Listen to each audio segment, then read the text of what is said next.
Our project explored how Victorian rural communities are responding to challenges associated with population ageing through systems of governance and the provision of local health and social infrastructure.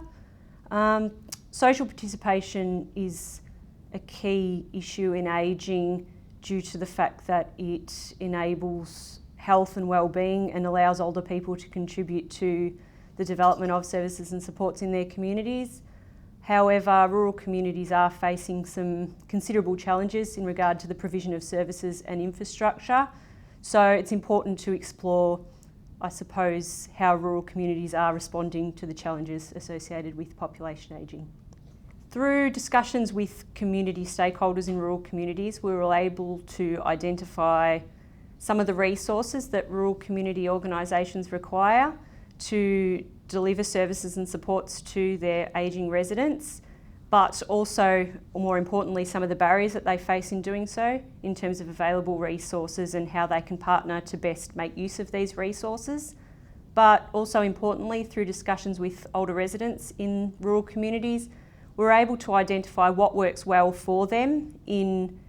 enabling their social participation, so what aspects of services and supports really work well for them, and what constrains them from participating in these services, and particularly what constrains specific groups in participating. Our research has provided targeted information to